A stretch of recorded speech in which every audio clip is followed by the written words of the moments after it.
Hello,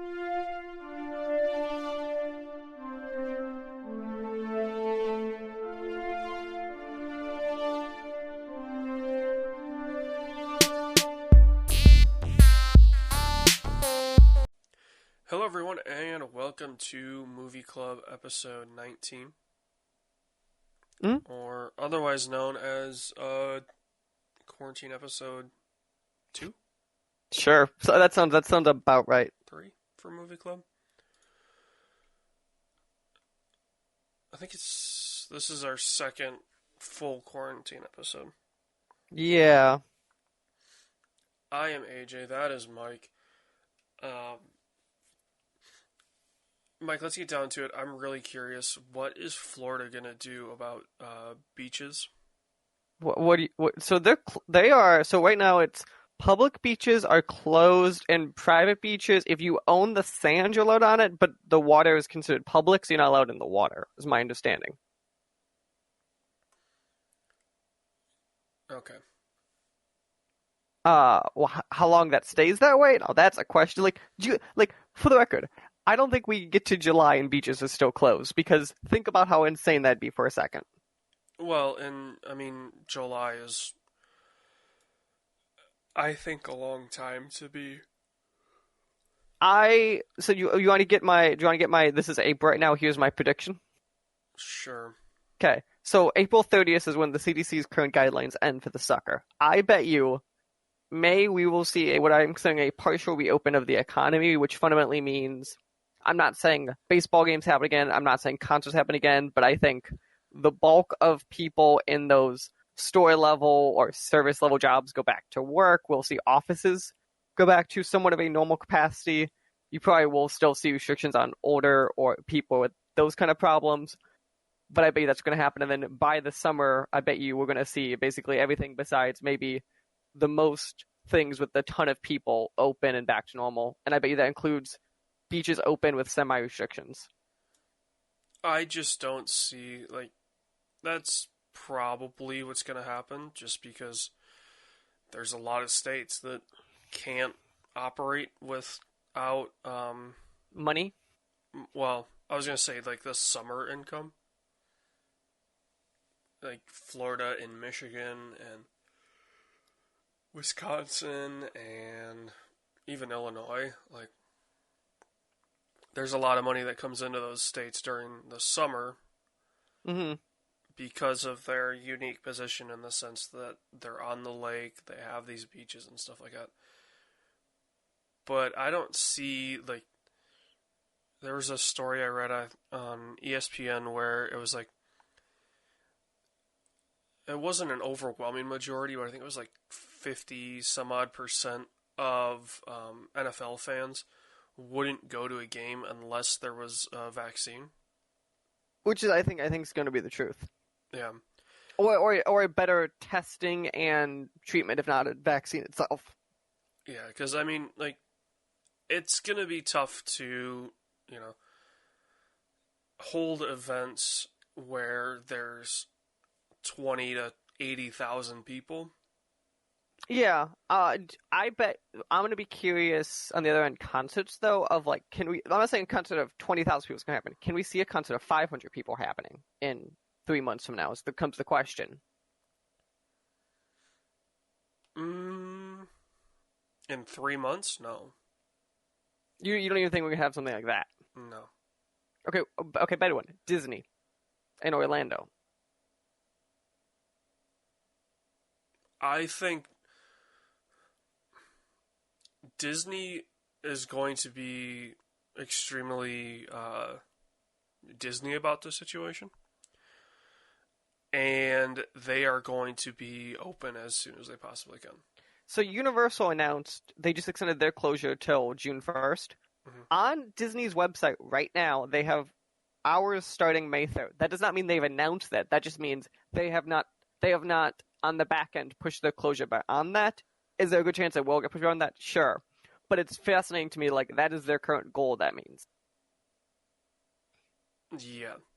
And Do I they're think gonna do that. Like, I think it comes down to right now Orange County's under massive restrictions. So I think it comes down to when the Orange County restriction ends.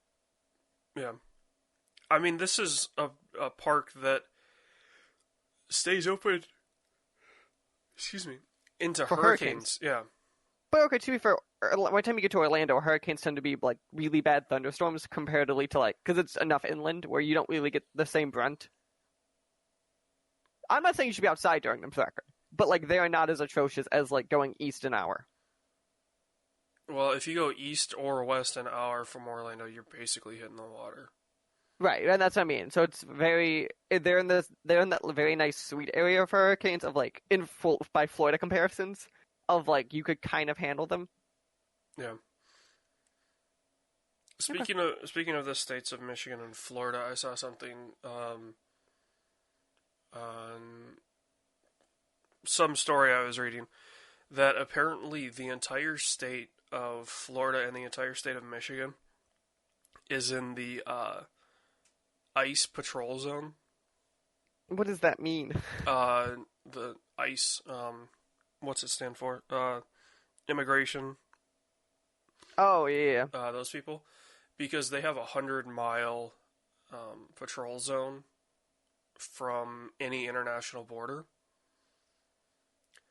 and so Florida is not more than 200 miles wide.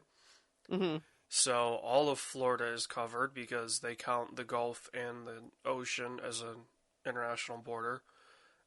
All of Michigan is somehow covered because they include Lake Michigan as an international border, which I guess technically, like you could leave from Canada and not touch American soil until you got into Wisconsin. Yeah, it's viable. I'm not saying it's easy, but it's viable. Yeah.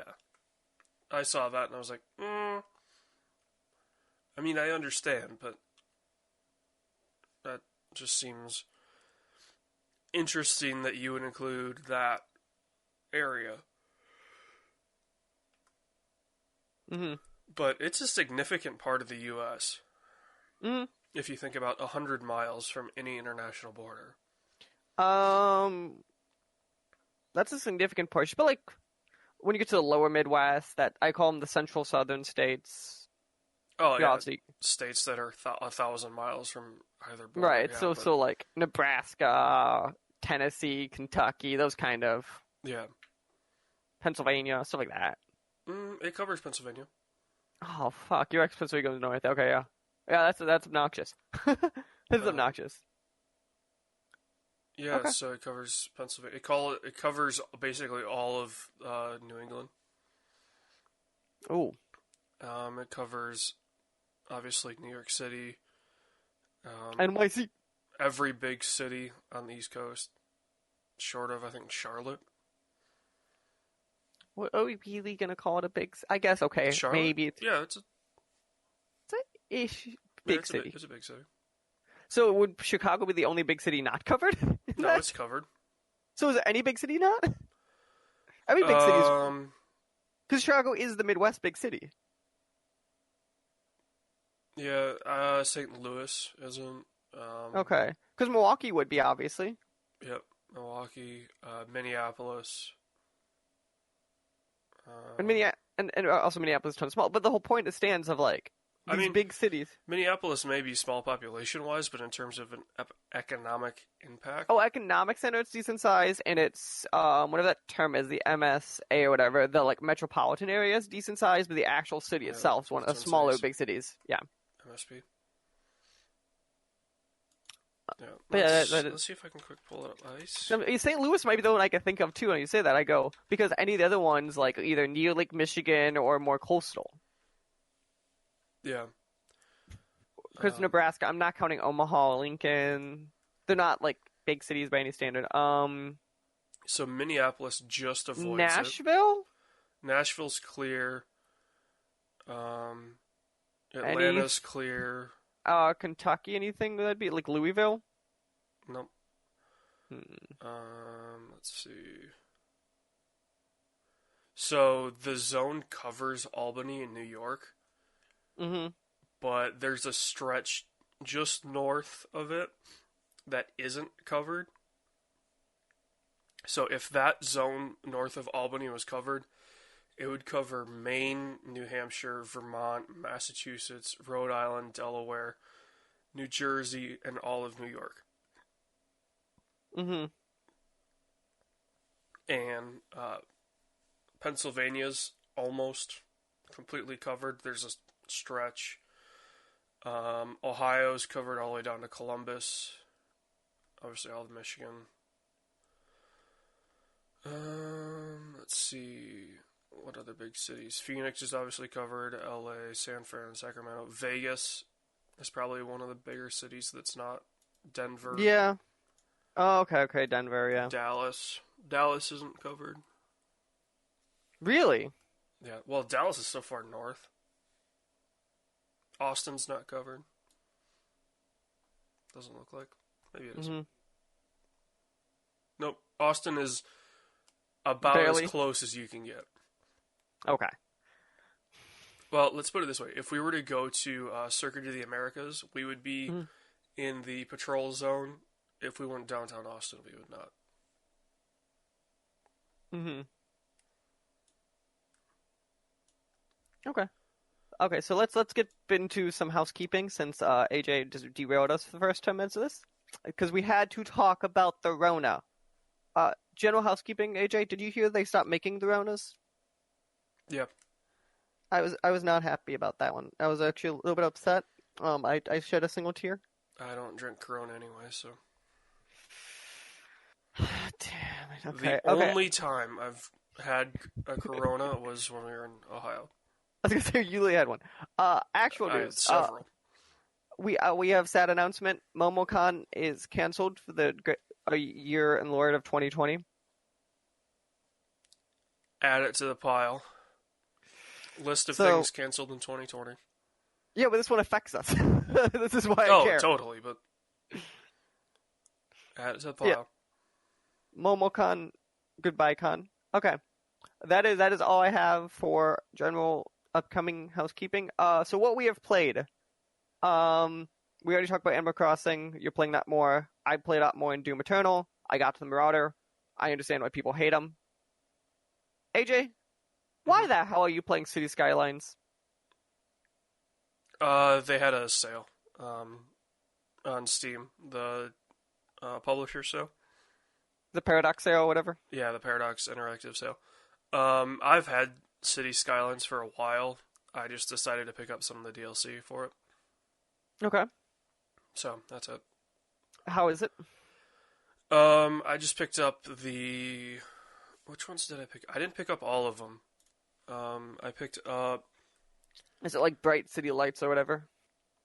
I picked up Snowfall, Mass Transit, Green Cities, and Sunset Harbor. I did not get After Dark. Okay. Which, question? After Dark is weird because they added the day-night cycle with it no matter what. So what's the point of It adds, like, there's new buildings and new... what exactly do they add? And here's the problem with City Skylines DLC. There's a shit ton of it. That there is, because Paradox. They make DLC. Yeah. So they add leisure specialization and tourist specialization. So what that means is you can zone your areas. Mm-hmm. And so for industrial zoning, you could zone it to be leisure activities or tourist activities. Mm. Instead of the standard, like, I don't know the easiest way to describe it, but like normal industries. Like you can do forestry, oil, farming, stuff like that. Interesting. Interesting. Okay. It says also you have been playing the game that's that's about to happen in real life. Can you tell us about it? Metro Exodus. Yeah. That was also on sale. Have you played any of the Metro games before? Yes, I've Okay. played both of them. Okay. Because I would say, well, if you haven't played them, it's definitely one of those things of like, you don't know what you're getting till you realize what you're getting with those games. Yeah, I hopped into Last Light before I played 2033, Hmm. and it was a little confusing. I really like them. It's just totally not what anyone expects, even if you explain it to people.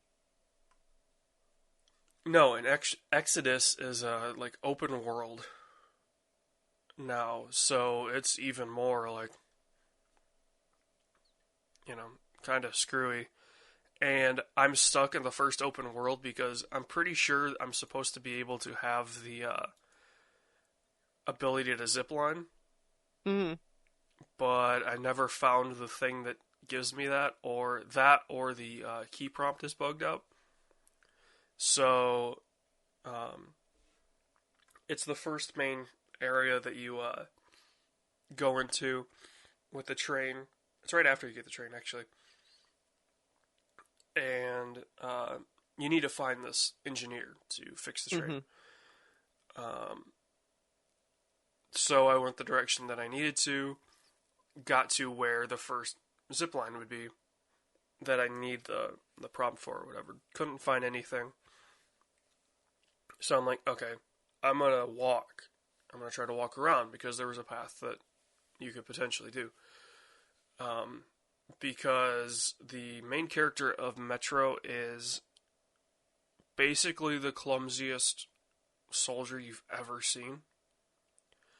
Guy can't swim, needs help with everything, but is somehow a super soldier.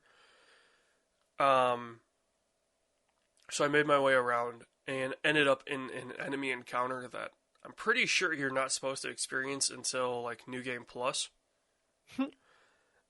Got through that and found myself stuck because there was water where I needed to go, but there's a path that you could kind of parkour over. Got about 95% of the way across the path, got stuck in a spot, and like literally couldn't move, couldn't jump, anything. So I somehow got my guy to bug up against the geometry and drown, and then just turn the game off. It was more because I didn't have time while I was playing to like figure out what I needed to do. I had to go do something, so I was like, okay, I haven't gotten back to it since, but I figured I'd put it on the list. Nice. Okay. I finally got into Warzone after I've been meaning to play it for a couple weeks. So I'm very torn on what I'm about to say. Okay. I think it's the best playing of the Battle Royales. I think Blackout is a better Battle Royale, though. And I think it has to do with how, like, you pick things up and how it feels in that regard. Because Warzone, picking stuff up feels kind of clumsy, and it feels like they tried to Fortnite it a lot more with, like, the way they show the weapons on the ground, and their rarity ratings just literally looks like in a lot of ways looks like they Call of Duty-fied literally the Fortnite thing, where I feel like the other ones like Apex and Blackout didn't quite do it to that extreme. It's really confusing with like the build your loadout system part of it, and then the cash on it. Oh, the loadout system's not that confusing. You just go in, you make a custom loadout. Well, But okay, so you've just got Warzone, right? Right. Okay, My roommate had actual Modern Warfare, so like yeah. I could own it. It's just I own Warzone. Yes. Yeah. So I'm curious because I have just Modern Warfare. That's weird to say just Modern Warfare. I have Modern Warfare with Warzone. Right. And obviously all the loadout stuff is built into the base game. Mm-hmm. So I just customized a loadout for Warzone. Right. Do they have loadout building? Oh yeah. So Okay. I could still do it. I have access to every single sub-menu that you have access to in online with kill streaks, loadouts, all that stuff. Okay. But what's really weird, and I love WAP. What's really weird about that, though, on a fundamental level is half of them, they say it doesn't affect Warzone. So why the hell do you let me make them? Oh, the perks? Yeah, so the perks don't affect Warzone, and the Yeah, they do. kill streaks don't. Perks affect Warzone. No, Yeah. read the thing. They don't. No, there's things in the perks that say like Warzone, like um what's it called? It's the one that makes, well, you wouldn't know. It makes your field upgrade charge 40% faster. Okay. In Warzone, it's a 25% bonus to revive speed. Mm-hmm. Okay. So you have to go through perk by perk. Which, okay, the and first see set which of ones. them do not do that. And that's what makes it extra confusing. Because I looked at the first few and I go, oh, these don't affect it, and just kind of jumped out then. Oh yeah, you have to get all the perks for it to matter. Right, and you see that's a fundamental thing that's not clearly explained to me. And like, so when I say loadouts are confusing, I don't mean like the act of making a loadout's confusing. I've played Call of Duty, I know how to make a loadout. I mean, it's just a really weird way of how they affect it in the game of then you have to go to a storefront, then call it, then drop it. Like, it just feels like this excess stuff that I don't know if adds to the experience or not. Like, it just feels like you have extra for extra's sake. Well, I get the point of being able to call it in or having to call it in because it adds this risk of like, okay, you're gonna call in a loadout drop, but everybody knows, and it calls in a couple. But hear me out though. I feel that it debalances the battle royale because it does the. Do you know the theory of positive and negative feedback loops? Yeah. Okay, so it causes. So Call of Duty has always been canned for having a positive feedback loop, which I thought was always fine because the way I thought nothing was that far in a bandwidth of skill. Right. I think this causes a positive feedback loop in it, and I think that's the problem. Hmm. Because I it's mean, not like I went and found a weapon and that was a stronger weapon, which is usually the battle royale positive feedback loop. This is I did really well, got stuff, scavenged stuff, or killed people for stuff, then called in a loadout, which then gave me a stronger loadout, and there's the positive feedback loop. But I mean, so they also changed around how much it cost for those. Mm-hmm. It used to be 6,400. It's now like 8,000 something. So when it was cheaper, it was definitely you only need to kill like 2 guys and loot a couple boxes, and then you have your loadout. Which, yeah, I mean, I'm getting bombarded by licks from my 2 dogs. You know, it was an ability to, like, my Warzone loadout has overkill and like the perk that makes reviving faster, and then there's one other perk in the blue that works with Warzone. And so I have like an MP5 that's silenced and has like 10 mil rounds. So it just rips through shields and people. And then for my second gun, I think I have the Odin, which is an extremely hard-hitting assault rifle. Mm-hmm. So, yeah, I mean, but that's been Call of Duty since, what, Modern Warfare 2. You get a good loadout, and you're just gonna be better. And I agree with that, and I still back to my defense of the bulk of Call of Duties is there is that positive feedback loop built in them, but that was the game modes, and this is Battle Royale, and I think there's a difference, and I still don't think that bandwidth is that strong of a positive feedback loop until I get to like the uber end kill streaks, and at that point it didn't matter anyway. Yeah, I don't like the kill streaks in Warzone. Like, if UAV breaks it. Oh, if you get 3 UAVs, you see the entire map with everybody on it. And that breaks it. I understand it's only 30 seconds, but like if you're in a house or whatever, that matters. Yeah. I think like the way you can get around that is with the UAV. It's not the advanced UAV, so it's a ping every like 2 or 3 seconds. But that's still enough. I didn't know someone was in the house with me, and now I do. That is so definitely. enough. Yeah.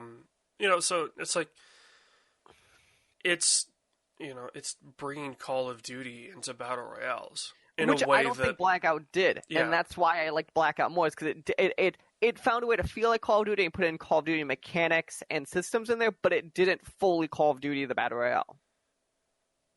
I mean, honestly, I like Warzone better because if you're gonna be Call of Duty and make a battle royale, just Be Call of Duty. make a Call of Duty battle royale. Like the 2D the then. fact that they did Warzone, I think hurts the perception of or Blackout. The fact that they did Blackout hurts the perception of Warzone because they've shown that they can make a regular battle royale, Mm-hmm. Mm-hmm. and now they're putting the Call of Duty spin on it, which, if we're being honest, Call of Duty is the best shooter. Oh, no. I'm on the camp of it is almost every year the best feeling shooter. So, I mean, even like Firestorm on Battlefield was not. I mean, it was Battlefield. Also, the Firestorm issue was they announced it too soon and waited too long to release it. Oh, yeah. It should have been like this, where they kind of released it halfway through but didn't tell anyone. Well, the problem was also like, oh yeah, we've got a battle royale, and then it gets delayed 3 times, Right. and by the time it comes out, nobody's playing, battle royale or Battlefield anyway. So the Firestorm update was like, okay, yeah, I think my first Firestorm match, it took me over 2 minutes to get into a game Oof. because there were that few people playing Battlefield at the time. Also, well, for this playing game, Firestorm, not playing Battlefield, but I appreciate how big literally the things are in Warzone with 150 people, 152 people depending on your game mode. I think the map might be too big, but I appreciate the amount of players, and it makes the games go for a while. I mean, like, the thing about the map, though, is unless you're literally dropping at the opposite corner from the circle, you can run everywhere.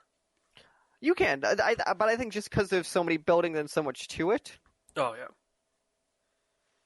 Well, and that's the thing, too, right? Like, the loadout makes, the loadout drop makes a ton of sense in the sense that, okay, it kind of prioritizes going into houses. Mm-hmm. So, you'll see houses all the time looted and the boxes are popped, but, people aren't taking the guns. They're taking the ammo and the cash. Mm-hmm. And, because they're going for a loadout drop. It's, by no secret when you walk into a house and there's, purple and blue guns dropped that they just popped to the box so they could get the cash. Mm-hmm. So. Okay. Other thing, last game I played was I played Borderlands 3 DLC with Dan. We played the Tentacle one. The hentai one? What'd you say? Hentai one? Oh, totally. There's a giant tentacle monster, so it's very hentai. Actually, in all the day, it's very, God, who's the horror writer I'm thinking of? Lovecraft? Yes. It's 100% Lovecraft. Well, the entire thing. There's an extreme difference between Lovecraft and hentai. So. Yeah, obviously. But yeah, no, it's 100%. It actually is a Lovecraft thing. It's fundamentally Lovecraft in every capacity. It's really good. It's their better DLC so far. And also probably one of the better Borderlands DLCs in recent time period. It's probably like 10 hours long, so like not atrocious. Did you see I forget when this story broke, and I just saw it on Reddit, and I never saved it. But apparently, Pitchford's doing Pitchford things. Oh, I did not write that on there. I have it I had it in the docket. I don't know if I left it in this docket. Let's see. I did not put it in this docket. I think I thought about it and I did not add it. Gamer, Modern Warfare 2, Disney and Sony. I have it, I think. Zach Braff. Something about Nintendo. 3 games due delayed. Yes, I got it. Kotaku story. I have the Kotaku story. And I have it in my notes. I didn't put it in my show notes. Oh. Are you talking about the sources despite huge sales, Borderlands 3 developers are getting stiffed? Yes. yes. So yeah. Pitchford being Pitchford. I wasn't going to talk about it. If you bring it up, I'm going to say we're not going to talk about what we watched so far of that caliber. Nothing looks massive, and we'll just jump right into it. Oh, I did start watching The Shield. That's the only thing I didn't write down. How was it? I'm through the first season. Is that a cop show? Like, I've Yeah. heard of The Shield. I just don't know if I have images in my head of The Shield. Yeah, so it's a cop show from FX. It started in 2002. It ran for 7 seasons. It is, well, it was, at least the first season was written and edited by the guy that went on to do Sons of Anarchy. Mm-hmm. And then The Mayans. It definitely feels like that. It's about a dirty cop. It's very good. It's kind of cool. It's got some surprising cameos in it from people that weren't that big at the time that end up being interviewed or suspect or something like that. There's an episode with I'm 99% sure it was Kristen Bell. I didn't look up the credits, but she was she wasn't a suspect. She was an interview in she was a victim in a case. There was a guy, I don't know everything he was in, but if you saw his face, you would know him, who was a serial killer for girls. That is a very dark episode when they finally find him.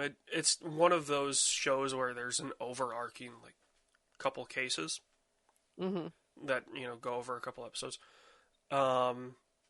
The stalker from 2.5 Men was in one of the episodes. Who else? Yeah, it's pretty good. It's got Benito Martinez and Michael Chiklis and CCH Pounder and Walton Goggins is in this, and he looks exactly like he does, in 2020. A mix of, I'm not sure if this guy's 30 or 60. So, yeah. Nice. Otherwise, quick thing, and then we'll hop into the Borderlands story. F1 goes well. You're talking to me? They are doing well as I would say misstatement. Obviously they're going to virtual racing because that's what everybody's doing, and you may as well. So what they've done is they started doing it 2 weeks ago, where it was official, it was the F1 juggernaut, if you will, got behind it. They had been some of the drivers had been organizing races. But so, of course, they use the official video game from Codemasters, which sucks. I was going to be like, that's not exactly the best well-received game. No. The Codemasters F1 series has never been a well-received series. And so the kind of the main driver that's been behind everything is Lando Norris for McLaren. The first race that F1 did, his game crashed during qualifying, so he couldn't qualify. Started from the back. He got back into the game, went to switch his scene through OBS or whatever he was using to stream. Game crashed. Finally got back in halfway through the race. Finished 5th or something like that. So that was a huge cluster. And the sad part for F1, especially from their video game standpoint, is Lando had over 100,000 viewers to see the official F1 video game go up in smoke. That's amazing. So I have the actual question that I'm curious about. What percentage do you think these racers have never touched a video game in modern times? The racers that are participating in this? Yeah. Some of them, well, obviously Lando had, and Alex Albon had. So Max Verstappen, who's the lead driver for Red Bull, is on the same iRacing team as Lando. He Okay. has yet to participate in one of these F1 events, Hmm. but he's a pretty big sim racer. Alex Albon does. George Russell, who drives for Williams, um, is not as big as these guys, as Lando and Max, but Hmm. has, I think it's more of how many of them had played the Codemasters game more than had been, had played video games. Hmm. Because a lot of them in the off season will use iRacing or R Factor or Automobilista as like an off season training aid. Hmm. So yeah, it's not unheard of to hear these drivers using iRacing to train Hmm. because shit, what track was it? There was a story where drivers were playing iRace. I think it was iRacing. To drive a track that was new to the schedule, and like iRacing had it in it or something like that, Hmm. so they could drive the track in iRacing to get a handle of what to expect. Hmm. So, yeah. Okay. Okay. Now back to Borderlands 3. So yeah, so Randy Pitchford, we're gonna say is we're doing Randy Pitchford things. So Oh, this that's story, all I wanted to say about it. Like the story is whatever, this, but Pitchford being Pitchford. so basically, this was based on sources from Kotaku, and it sounds like it's been confirmed. Um, There's a big peach, obviously by Jason Schreier, shocking. And Kotaku, the big sucker of the peach, basically is Borderlands 3 costed a lot of money, which is the part that got me. Let me see if I get the numbers for you guys. So Borderlands 3 costed around 95 million, Mm-hmm. and the DLC. Here's the shocker part. So they were going to do 4 pieces of DLC, right? Okay. The DLC on its own costed $45 million. That's the part I was like, why the hell is this DLC costing about half the much as the game? So 10 million a piece. Around. But the whole point though is if you look at the size of Borderlands 3 versus the size of the DLC, if you look at it total, like if you add all 4 pieces of DLC together, like yes, it's about probably the size of the game or whatever, a little bit less, but you don't have to build the systems. A lot of, like not all assets we use, but a lot of the enemy AI is used. A lot of that stuff's like. I don't understand how it costs. The DLC is costing that much. Do they have licensed music or something like that? In the main game, not in the DLC that I've seen so far. And maybe they'll change, but as of now, they don't. Like that's the thing that a lot of people don't consider in the cost of a lot of these games. Like in reality, so GTA 5 was until Death Stranding, I think. Maybe Death Stranding didn't top it, but GTA 5 was the most expensive video game ever made. It was like And I 200. bet It was like $240 million or something like that. that game also took how many years to make too, A and lot. how many people. Yeah, thousands. The licensed music part of that game probably accounts for $5 to $6 million of the cost Yeah, but on the low end. that's still only a couple points, it's percentage points of that it's game. a fraction of a percentage, but people Yeah. don't necessarily consider the cost of licensing, especially GTA. I mean, they had to go back and license, Especially it being a live game, I wonder how do they have like every year they have to pay X and whatever. Yeah, well, that's the whole thing, right? Like they sign deals for, you know, okay, this licensing deal is going to run. It's why like Rock Band stuff has to shut down. Mm-hmm. It's usually a 10-year deal. It's why GTA 4 had to take out their Russian radio stations. And it's why, actually, a weird one we'll get to another story in a minute. It's why Scrubs on streaming services has different music. Actually, I found out the TV show Scrubs. Yeah. I know it's a TV show has different music on streaming services because they don't have the rights to the old music for streaming services. The first show to do that was Top Gear. When they Really? brought Okay. it to the States, when they brought the episodes to the States, they had to change the music because obviously in the UK it was made by the BBC. Right. Well, the way the BBC works, you get music rights for the radio station and you have it for TV. Right, because also the BBC, realistically, since it's ran by the British government, can probably force their hand if they had to also. Yeah. I'm not saying they do, but they probably, in theory, could just go to people and be like, we're just gonna... Pending, obviously. Yeah. That's interesting. Okay. Yeah, Randy Pitchford doing Randy Pitchford things. Breaking news as we started, by the way. The Revival is out of WWE, and we all know where they're rumored to go. Oh, there's no way they go to AEW. You don't think so? With the kind of hoopla that was brought up between the Young Bucks and the Revival there for a couple of years. Which is why I think they're going. I think they want that to happen. No, like they genuinely did not like each other. Really? Okay. So I don't see, unless they have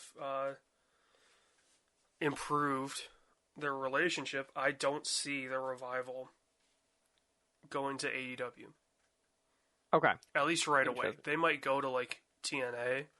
And then make their way in 3 years from now to AEW or whatever. Or, a year and a half or something like that. But I don't see them leaving WWE going straight into AEW the way the Jon Moxley did, or Chris Jericho, or Hardy. Here's the actual question. I don't know if you've caught them. Why has AEW just so much better doing stuff without a crowd than WWE? Because they're young. Because, I'm gonna that's the entire reason. Chris Jericho versus Drone was objectively better than anything WWE has done without a crowd. Minus the Cena WrestleMania match. That's the one exception. Did you watch the Edge Randy Orton match? The last man standing match? That Cena match though was cool just because you couldn't do that without obviously the crowd. Oh yeah, or the Boneyard match, like. Yeah, there are things they did some cool video production things. But, the thing with the AEW one is, they just found a way to, really just feel like, what's obnoxious stuff? Yeah, I mean, unfortunately, the Matt Hardy introduction is something that, the fans won't be able to participate in, but... Also, why don't we talk about it? Them picking up Matt Hardy, I think, is a really good thing for AEW. It is and it isn't. Yeah. Think about it this way: AEW is turning into WCW in the sense that, or TNA, people. It's all the old WWE guys. But hear me out though. I think what's making AEW still work is they still have the younger, smarter producers back end. It's the idea of it's like the Jericho thing was. Jericho's an older WWE, but I think they found a way to make Jericho matter again, which he wasn't in the States at least. Oh yeah. Le Champion. I mean, Jericho could get over in a broom closet. That's true. Okay. I'm gonna say, I'm gonna just jump through some quick stories that I feel like had to be brought up. Last of Us 2 delayed indefinitely. The Rona is taking our video games away. Disney and Sony has moved every single movie humanly possible. Well, obviously. So just quickly, that Last of Us thing, the game's done. Yes, it's not they're not being, the game's not delayed because of Naughty Dog. It's delayed because Rona. They just, I think it's a Sony thing. Last of Us 2 could come out on digital day one. But I know digital is stronger. I bet you those physical sales are high enough where it's not, you can't. Well, and can you imagine if they did that where the PR move of it? Yeah, you would be punished because you bought the physical edition. If you want a positive PR spin, you talk to the retailers that pre-ordered the physical version, and you get the people's info, and you send them a copy of Last of Us 2 digitally day one. The issue, again, though, and I know we don't live in those areas, but there's a good chunk of the country and the world even where might be able to buy a game physically and just realistically can't digitally. Yeah. And I think also, especially in the middle of this thing with the internet being strained as it is, as we're finding out, you can't do that. Yeah. Yeah. It's so nice to live near a data center. Yeah. Other general quick notes, as I said, Disney and Sony has moved every movie. One of the big things, obviously, is the MCU now is just up in the air of when anything's happening. Fun thing I'm listening to, Scrubs Rewatch podcast with Zach Braff and Donald Faison. It's actually really fun. The stories behind it, if you like Scrubs, which I do. And that's when I learned the Scrubs fact, by the way, about the music. And last It's story, not I very think. surprising. I'll tell you that much. Last story, I think we need to hit quickly as we're running slower on time. Is AMC's bond has been lowered, and there's some analysts being like they might not open because of the negative cash flow. They think will be too much to handle, Yeah. which is terrifying. Also, I'm not sure if every AMC looks like this, but the AMC in the thumbnail that they for this story looks exactly like the one that mine is. It's similar to one mine is more built in a mall, so it's less so. But yeah, mine's a standalone, but it's elevated. It looks like this is just street level. So. Oh, we have one where my parents in the suburbs do, where it's on the roof of a parking garage, which is absurdly cool. But yeah, it's default imminent with little prospect for recovery. Yep. So yeah, we're going to see what happens. Games to watch for. Final Fantasy VII's out, so I didn't put that. And Wasteland 3, which was on my to watch for, has been delayed from May to August 28th. The only big game that hasn't been delayed due to Rona is Cyberpunk, actually. And Ghost of Tsushima has not been yet either. I believe it probably will be, but it has not either. You want to try that again? Ghost of Tsushima? There you go. Okay. Now, AJ. Yep. It is time to talk about Le Bond. It is time to... Have you seen that meme where it's time to duel and then there's blue screens? Yes, I have. It's time to... Okay.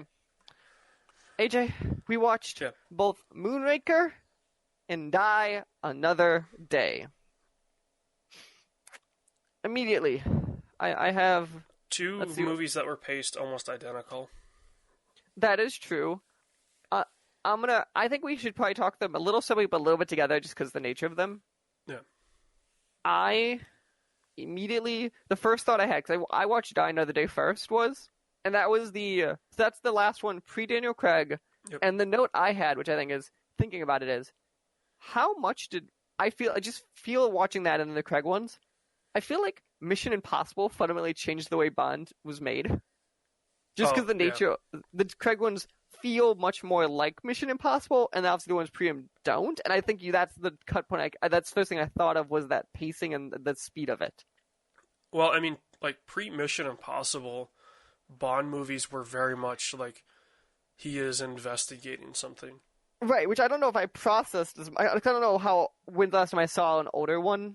Like, I've seen them, I don't think when last time was. I think it was when I was younger, so I don't know if I processed how much slower it was. Oh yeah, they're incredibly slow. So let's start with Die Another Day then. What is your top-level opinion of the Pierce Brosnan classic? I mean, Pierce Brosnan's it's mildly controversial, but is a terrible Bond.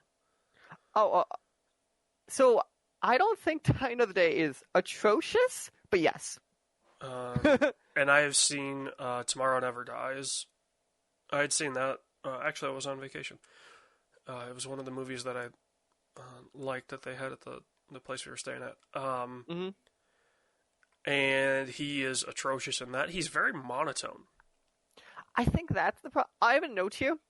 Remind me of him with a beard when he's in North Korea. Looks way too much like someone like Chris Hemsworth or Benjamin Cumberbatch when he's like in Doctor Strange before he becomes Doctor Strange.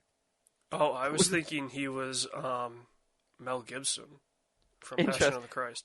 But he doesn't look like Pierce. Like when he's in North Korea, I understand like what it is, but like he just doesn't. He looks like you replaced him with another actor. Oh yeah. And also, the North Korea subplot of the son hated his father, faked his death, and then changed his DNA was a lot. Yes. Also, so the villain, right? The guy with the bad face? The guy from Tokyo Drift. Right, so my issue with him was, on a fundamental level, is it felt like we were supposed to know who he was. Yeah, they don't really explain. Like, we get, okay, he's the second-hand man of... But when the exchange happens, it would have made a lot more sense if he was in the opening scene when everything went down. He was.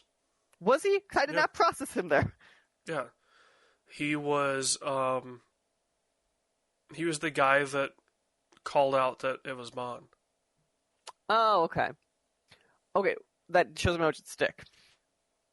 But again, though, I don't know if you explained him uber enough to be like, oh, this is atrocious that he's out. Yeah. Also, this just proves that you're not a very attentive person at all. Considering this is like the fourth mistake that you've made, where it's capped off by the fact that you thought Tampa was on the Atlantic. That's the tapping off point to you? Well, at least for this show. That's definitely going to become a shirt if we ever have merch. It's just a map of Florida with Tampa on the Atlantic. Mm-hmm. But yeah, so other things with this movie is there was too many Bond girls in this movie and betrayals. Well, there are only two. Right, but like it was really weird when they were both happening at the same time. And like there was two's pretty typical. But it was weird because obviously she betrayed was the whole thing. It was just weird when he's like, and I slept with him. Like it was this weird thing of like that was like a subplot in it. Of that's the rivalry was partially that, it felt like. Oh, between the girls, yeah, that was a little weird, but Halle Berry actually wasn't atrocious. I thought she was fine. I love how in back-to-back movies they recreate the same shot. They just replace a girl for Bond. Yeah. That was pretty funny. But yes, worse than any Daniel Craig Bond movie, I'm going to give it. Oh, yeah. Okay. Moonraker. What do you think of the Moonraker, Mr. Bond? Mr. Bond. I feel like even less was explained in Moonraker than in Die Another Day. But hear me out. I liked Moonraker 1,000% more. Oh, because it was cheesy as hell.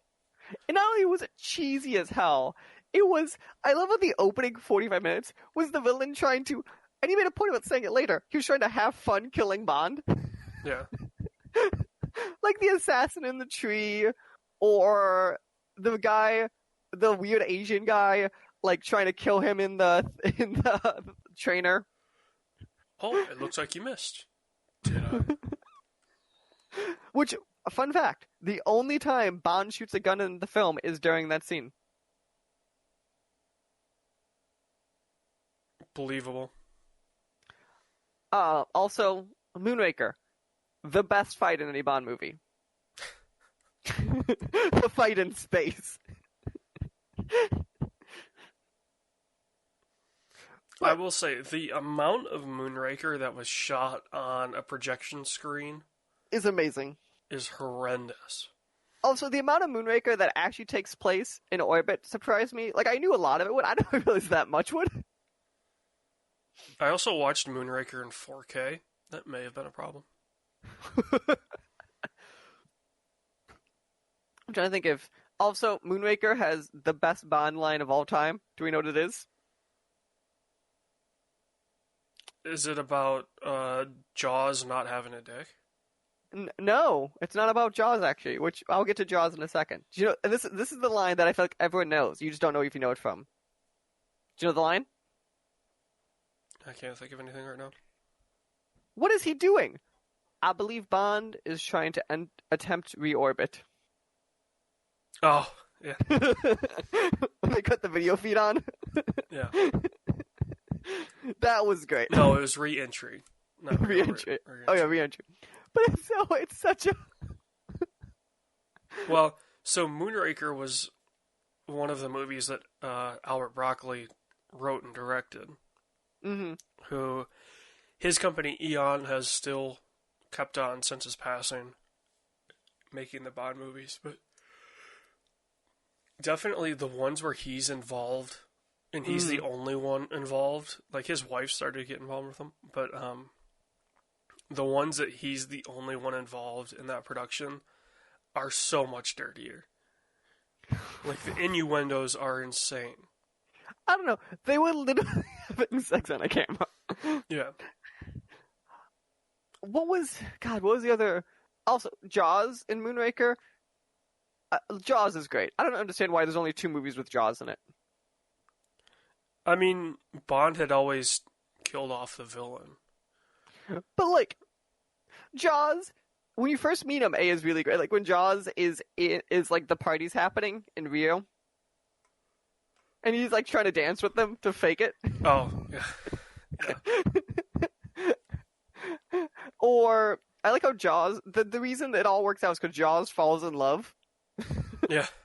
With the Liz Morgan lookalike, I called her. She was like a Bavarian. But it was... She was a Bavarian in Brazil. Mm-hmm. Which I would think more in Argentina, but... there's so much to this film. What is the other great nonsense in this? I found it interesting the pacing of this is probably an old Bond thing of like, obviously like Q mattered like all of the like people in MI6 felt like they met, like they were there for like 2 minutes, but like they were not part of the plot. And he put them away. Well, this is also a movie that barely took place in the UK. Barely took place in Europe, if we're being honest. Like barely took place on the Earth, if we're being honest. Good portion of it took place on yeah, Earth. like half to 2/3. But it's just especially so we have Die Another Day, which is I think too brooding, takes itself too seriously. Yeah. Like you could tell like I think you could totally tell because Brosnan does not want to be Bond anymore in that film. Well, he didn't want to be Bond in the first movie, but he did. Okay, but like, or at least he acted like he didn't want to be Bond. Like, also Die Another Day, the amount of crossovers, like the villains betraying each other, like at least in Moonraker when Jaws betrays him, it's funny and you go, oh, you at least set up why he did. Die Another Day, you don't set up why he hates his father. No. They never even explain it. Like, no, he just goes, oh, I hate him. He just explain, like, they say something like halfway through the film when he realizes he did, and they act like you should have known he hated his father. That's why he'd fake his death. Yeah. Also, why...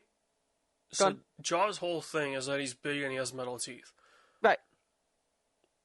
Why did they have to replace his crotch with steel as well? So when you punch him, or kick him, whatever he did. He kicks him, I think. Yeah. Also, I like Jaws, just the way he walks. Like, is this, like, it is the, like, giant thing. Well, that's the thing, right? Like, the guy that plays Jaws was, like, a legit 7 feet. I think he was, like, 7'1", 7'2". So, a lot of that, like, the way he walked and the way he was moved, legit and stuff. Yeah, he wasn't acting. He was just, that's the way that you have to move when you're that big. Yeah. But yeah, no, Jaws, I think Jaws, and obviously the villain in Moonraker is such the classic Bond villain. Mr. Bond? Like, it's the, like, guy you're helping, but he's like, get rid of him. Yeah. Like, but jumping back to Die Another Day the last time, the other thing is, they didn't quite, the other thing is, that weapon is so convoluted. Oh, Icarus or whatever? Yes. They never, like, the thing about Bond is when they have something like that, there's generally, like, a public explanation. Like, Spectre has problems, but it explains the weapon to me. Yeah. Skyfall, I understand what's like any Dan Craig one, I fundamentally understand the goal in some capacity, even if there's problems. Even Moonraker, you understand, like, okay, he's trying to start this, like, They make Nazi they make a colony in space. they make a Noah's Ark joke. Yeah. Like it's very clear what is happening. Whereas Die Another, like, what's the point? Like, Because he could. I get, Because like, North Korea wants to take over the world. well, okay, no, now that I'm thinking about it, when they're in Iceland, he says something about, like, being able to grow crops, the entire time. But that's not the real point. The real point is they now have a weapon to invade the rest of Korea with, and loot the world. Oh, like, absolutely, but it's, like, it's public, opinion piece is that it's, right. Oh, you're going to be able to grow in places that couldn't grow food and stuff like that. So it's, ironically, global warming. Oh, yeah. Ironically. But the other thing with that one is... I mean, it's not very ironic when they're splitting a literal glacier in half. But, like, so, in that film, America sends a rocket at it and is able to shoot it down, right? My understanding is, light only comes from one direction on that fucker. So if I send 2 rockets in competing directions... Oh, yeah, yeah. Just to clarify, that light was a single, 5-degree direction window. So the other 355 degrees are unprotected. Also, you're telling me that the U.S. doesn't have some sort of space weapon that could fire a ICBM? Right, especially because you made the point of saying it wasn't the UK. You made a point of saying it was America who shot it. Yeah.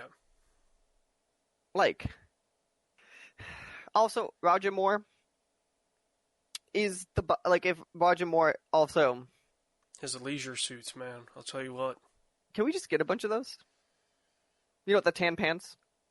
I mean, no joke, I was looking at getting a suit for MomoCon. And it would be the Roger Moore suit? No, it would be something from Indochino, but it would definitely have a flair to it. But, he's a completely different Bond to...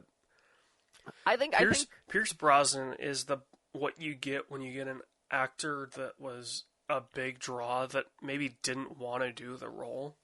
Mm-hmm. Like Daniel Craig, if we're being honest, wasn't that big of a draw. Right, he wasn't big. Casino Royale. Yeah, now he is, but it totally Bond is what made him that. Yeah. So, I'm gonna say it. I don't think you disagree with me. Moonraker is the movie I recommend compared to the two. More so because it's just campy as hell and hilarious. Die Another Day is just a convoluted mess. That is correct. Okay, I have a note here. AJ, would you like to tell the people what we are doing? Because we are assuming we're going to have to continue this weird movie club for the next month or two. Yeah, so obviously the next movie club episode was supposed to be... Wonder Woman? Yeah, I think it was Wonder Woman. No, May was something else, but yes. It doesn't matter, it's not happening. Yeah, either way. So what we're going to do is put out a poll on Twitter for series. So it'll be series like the Fast and Furious franchise, which we will revisit next year, probably at MomoCon. So it'll be like, so the idea is that it's going to be a series with at least 5 movies. Mm-hmm. So no, no Ghostbusters, no. So why 5? Lord of the Rings. It gives you an option. Okay. So I was thinking Fast and Furious, the any sort of I specifically disregarded Lord of the Rings because I don't count Hobbit as having 3. Mm-hmm. Things like Mission Impossible would work. There's 5 there. I don't want to, but Harry Potter would work. Yeah. Okay. So Mike and I will talk back and forth. If you guys have any ideas, tweet the show. It's at the SWW show. Yep. That poll will be going up sometime middle of April. Yeah, that'll be correct. Probably when this goes up, but yeah. I'll probably have my notes of that. Yeah.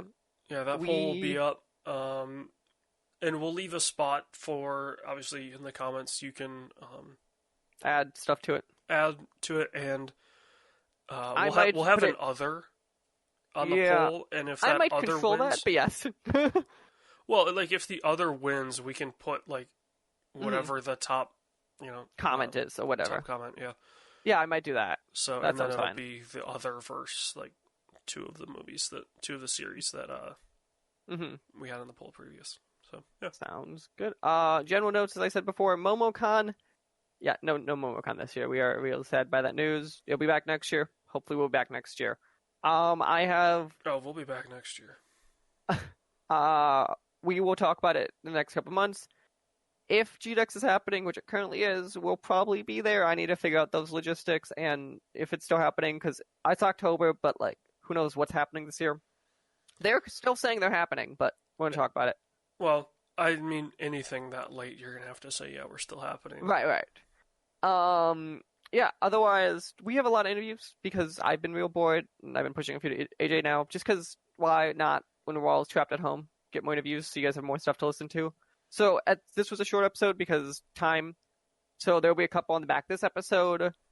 Now we have a couple of longer interview episodes coming up, and we might have a bonus one in the next week or two. Keep an eye on that, because why not? Otherwise, I think that's what I got. Remember, you can follow me at Mikey_Maroney. You can follow him at LowCBoy. Follow the show at the SWW Show. We have a Discord now, so that link is pinned to our Twitter. With that Discord link, and it should work. If it stops working, let me know. Although that should, the tweeter. Have you noticed, AJ, in the Discord, I added a bot that tweets out our RSS feed now? I saw the comments of you trying to figure that out. Hey, it works now. It worked this morning, so it works. Because if you've never run a Discord server, if you're at an admin level and you don't have your notifications turned off, you see everything. I'm sorry. I eventually kicked you out of the room for a second because I made that so it was easier. So yeah, but yeah. So we have that. I'm working on that some more. We'll see how that goes. But we have that stuff now. We will maybe add more stuff down the road. We will see. But yeah. Otherwise, I'm not sure what interviews are at the end of this episode. It depends what AJ edits for me next week. But yeah, anything else, AJ, for the peoples? Yeah, I'm surprised they had the spot in the Edge Randy Orton match where they used a weight machine rope. Yeah. Considering Are you implying that not was normal? 2 weeks after the Benoit Dark Side of the Ring episode.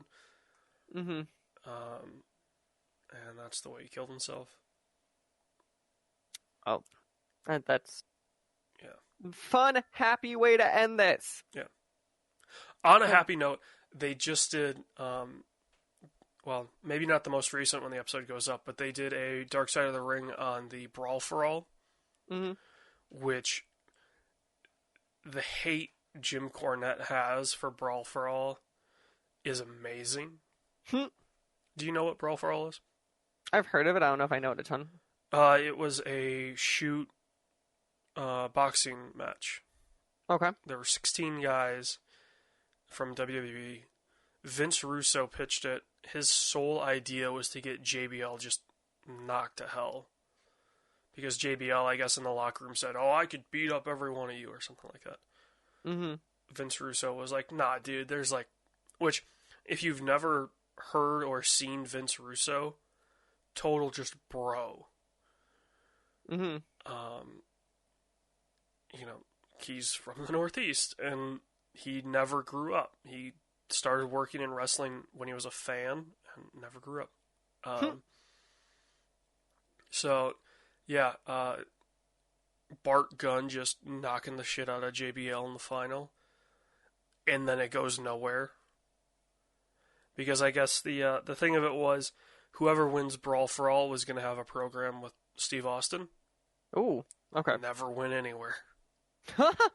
So it should have been Bart Gunn and Steve Austin. The problem being, Bart Gunn was like a mid-carder. Hmm. And then instead, he goes to WrestleMania and gets the snot beat out of him by Butterbean in what is arguably the most just lopsided thing WWE's ever done. So yeah, go check that out. It's on Vice. I'm sure it's on their app.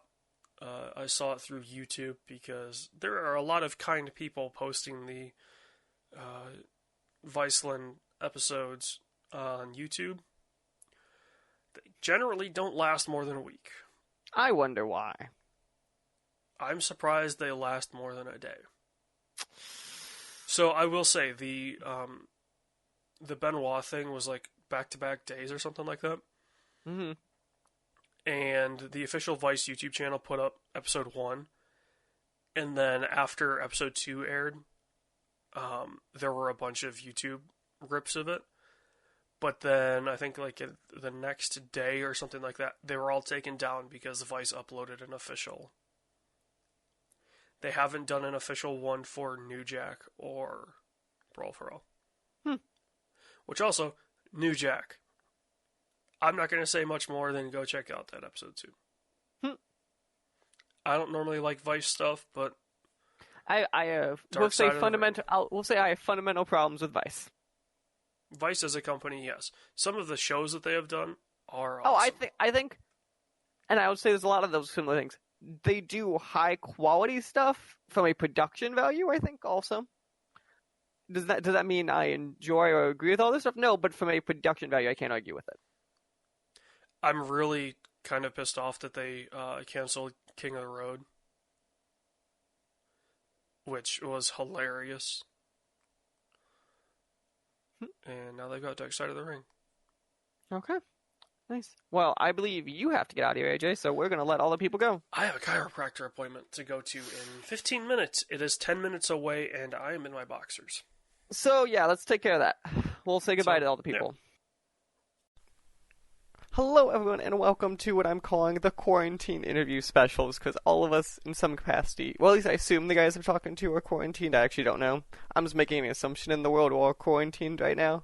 I'm Mike. Today with me, I don't have AJ, but I have with me 2 developers who are working on a game that they are bringing over to Steam. Do you guys maybe start with Eugene, tell me who you are and what the game you're working on is? Oh yeah, hi guys. My name is Eugene. I am the CEO at the Troll Game Studio, based in Tallinn, Estonia. And me and my fellow Dennis, who will speak about him a little bit later, we are doing the game called Dark Chess. So this is a chess game with a twist. So this is a chess game with fog of war. Something new to the old game, but it makes the game that everybody knows play very much differently and has much more dynamics, interest, and intrigue in the game. So let's kind of start there. So you said, Eugene, you are the CEO, and then Dennis, what is your official job title you're working on in the game? I'm jobless. Kidding. Okay. My name is Dennis. I'm art director of Troll Games. So I'm responsible personally for all the beautiful stuff inside the game. So about any art, anything that inside the game is my fault or my like achievement. Okay. I do appreciate how you're like, it's my fault. If you're smart, you should be like, it's the intern's fault. It's always the intern's fault. It's never your fault. But when it's good, it's my achievement, you know. That's exactly how this works. So Eugene, how about start with me? What is like roughly like the 1 minute runner of like what is Tall Troll Games? Because I'm in America, so I have not heard of you guys pre us talking and stuff too. So I'm kind of curious, like the background of the studio and stuff. Yeah, sure. So we started like 3 years ago, and actually there is like 5 of us now.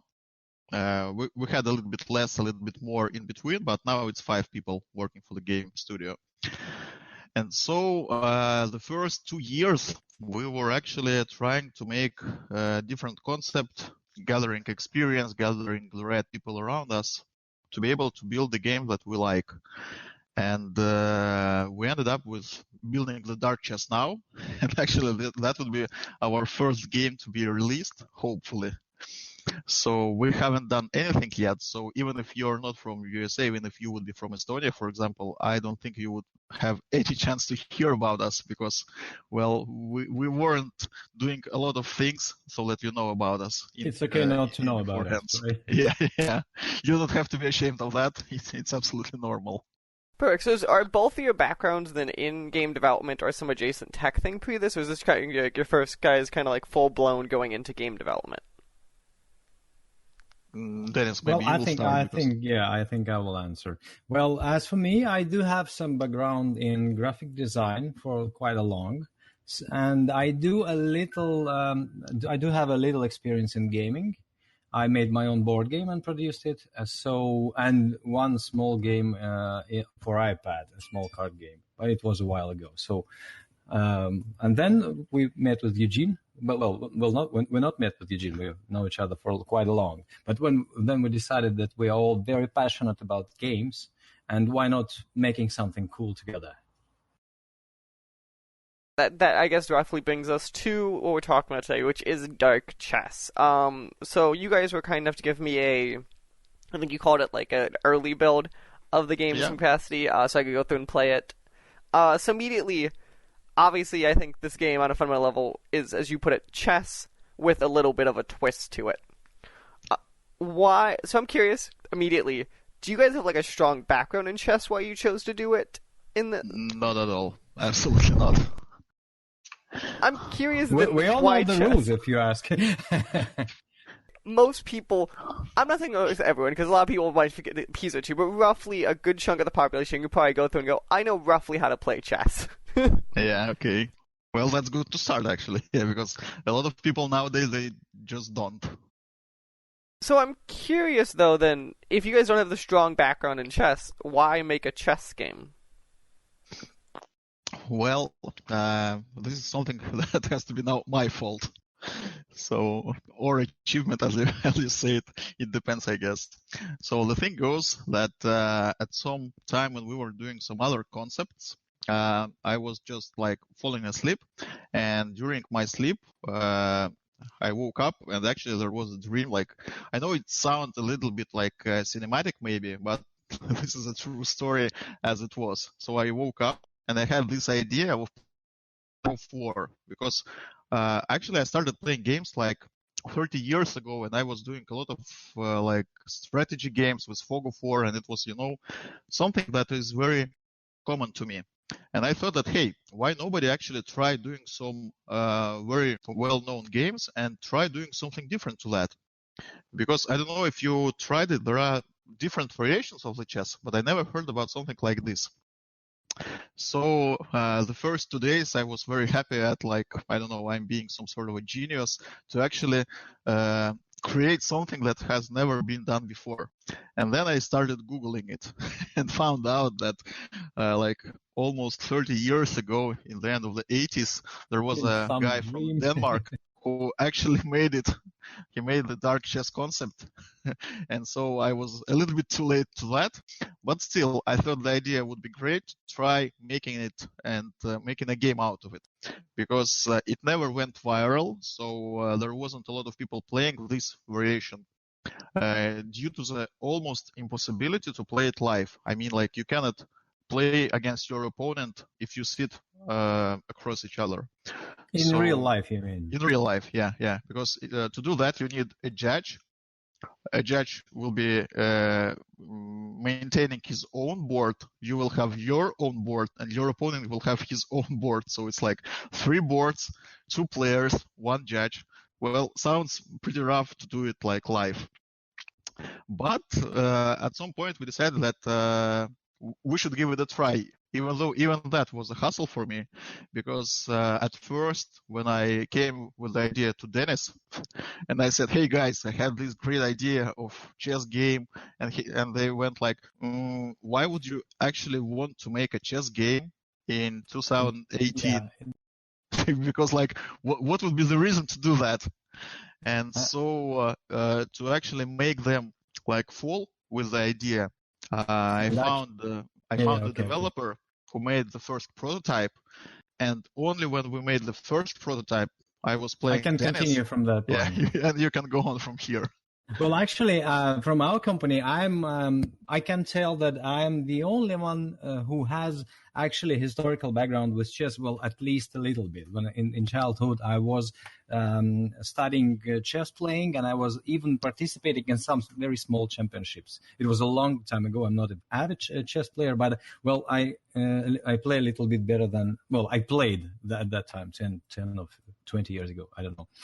And when Eugene came with that idea, I was very skeptical about that. Very skeptical because, like, I know chess, and I like there is tons of chess around, and well, adding a fog of war, well, it seems very, very strange to me. And then if he came up with the prototype, and he said, "Let's play." And we played together. I was like, well, I know I play better than him. Like in my something like, and I was, well, I think I give him a head, and I was building a defense. I was playing for a little bit, and then it was, I don't know, some third or fourth turn when something out of the dark, the queen came and simply killed my king, which is absolutely not possible in the usual chess. And I was like, oh my God, this is cheating. This is not possible at all. But on the other hand, it was quite funny because all my defense, all my like tactics, it didn't work.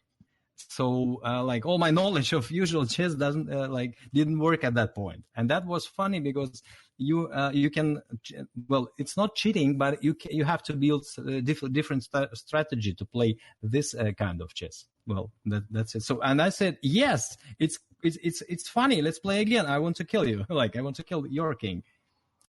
So that's immediately, when playing through the game, I played it a bit today. That was the immediate thing I noticed too, because I don't have a strong background in chess, but at least understand it roughly, and I've had some people I know who have been stronger in it.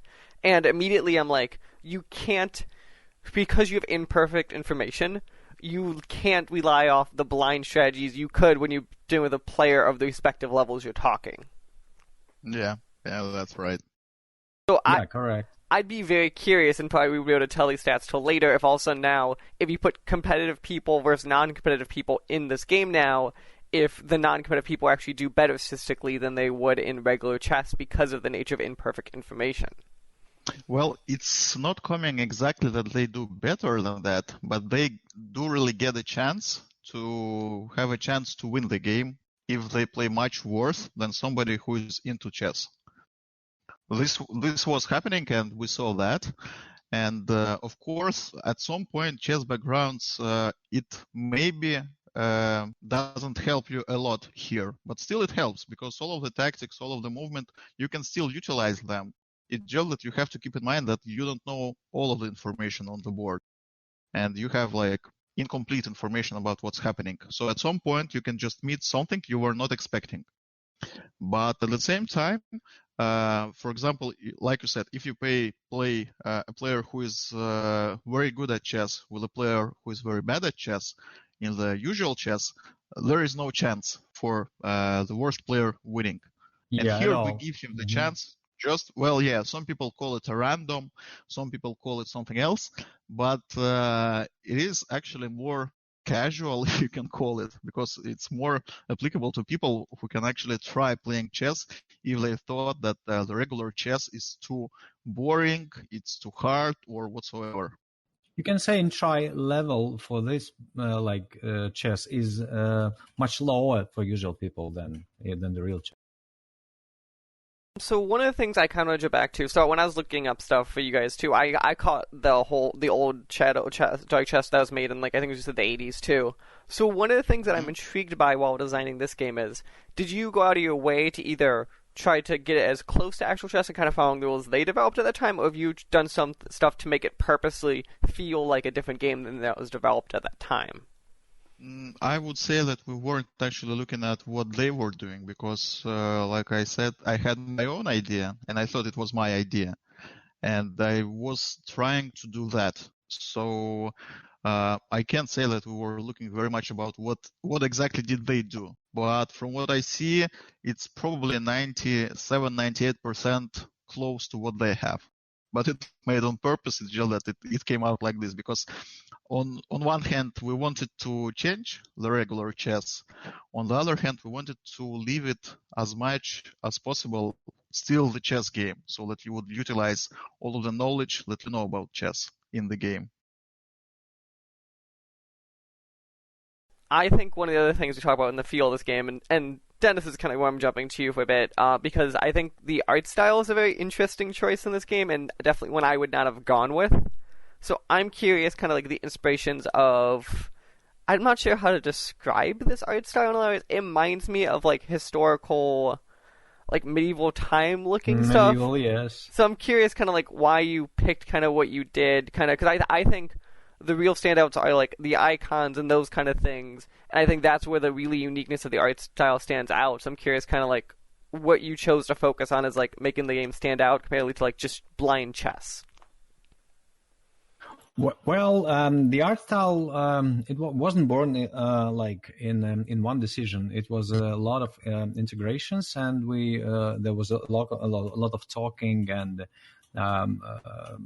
ways to find it. Well, we all love games like Blizzard, like Hearthstone, and in this case, it's not very like close. But in the art style, we try to do our best to look as good as them. Although we don't have like a big team, it doesn't matter. We tried our best to look as good as them. We like Magic the Gathering from Wizards of the Coast. We like a lot of fantasy games and in general. So that is why, and chess is a very old game. So in the old game in medieval times, kings and queens, it's all come together. There's no way, future chess won't go, That's interesting. So what also intrigues me, and this is I think a compliment to probably both you guys, and then whoever does the UI and you guys is, I think it's a very readable version of chess too, which I think a lot of times I think computer issues have a problem making chess very readable just because there's some back complexity in it. So I'm curious, how did you guys decide kind of what was important to the player to know and what wasn't important? So to me that'd be like how like you guys directly tell the player a piece can and cannot do this. You don't let them assume the rules, and how you guys show the history of the turns. Well, the history actually it doesn't show a lot because we do had our discussion on this about should we show some figures in the fog, for example. I don't know if you're into strategy games. Have you played Civilization? Yeah, so maybe you remember that if in Civilization you make your turns, at some point, if you find information about a specific area and when you leave it, everything that you see at the moment when your figure was there, it stays on the map, except it goes a little bit drawn. So there was a lake, there was a mountain, there was a city, but you cannot see it right now. But it was there. And so at some point we wanted to try making this and adding this to the game that, for example, that there was this piece, for example, bishop was standing there. And it seemed logical for some consideration that, we can show them that even though you cannot see this piece right now, but it was there at some point. And so we decided that, maybe we can show that. Like a ghost or something. Yeah, like a ghost move or something like this. But then it turns out that if you do that, you also make a little bit of confusion for the player because he sees that there is a figure, but it's not exactly the figure that he can see. And he doesn't know if it's still there, if it's moved, if something happened. So at some point we decided that we don't want no confusion for the player. So you do have to remember, like in regular chess, about what was the movement, what is happening with this figure, where it came, where it was going to. And this is something that you have to keep tracking on. But we couldn't just find any other idea to make it both visible and not confusing for the player.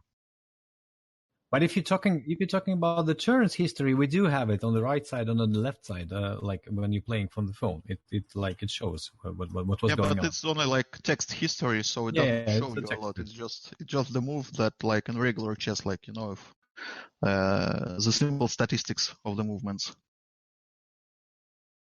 Interesting. I think yes, I think it's a very important thing you did, and I think that's very interesting. 'Cause that was one of my other questions of just the nature of like why when it became foggy you just blind me to all of the data, and I think that's very interesting. Was I didn't process that some players actually got extra confused by having the two types of pieces, whether it be the ghost or regular pieces on the board. Exactly. They got confused of which is the actual piece. Yeah, absolutely. So you have to train your memory. This was the reason why we decided to blind, like, absolutely, if you don't see it, you don't see it. And the same applies to, for example, if your king is under check, you don't know exactly where this check is coming from, because we also had argument about should we maybe show where is the attack is coming from. But then we decided that it would also kill the vibe, because you don't know where the attack is coming from, and you can make a decision and you can make a wrong one, and at some point it creates bad feeling about if you make a wrong move.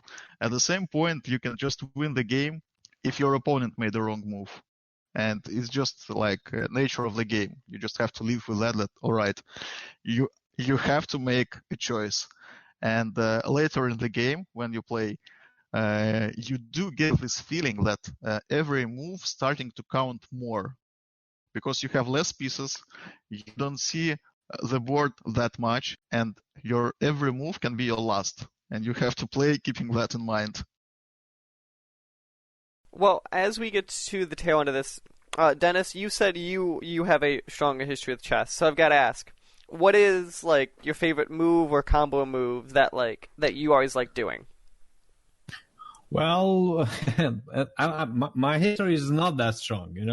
I was playing when I was, let's say, 10 years old, and now I'm 40. So, but anyway, when I was playing chess, my first strategic decisions was building a very heavy defense, not an offense. But in this game, it doesn't work at all. So in this case, in our game, you have to build your own strategic decisions, which are which works only with this fog of war features. And this is actually very funny, because when you're playing with a person, on the other hand, he doesn't see you doesn't see his figures, and you have no idea what is he doing. This gives a game a very, very this nice random feeling.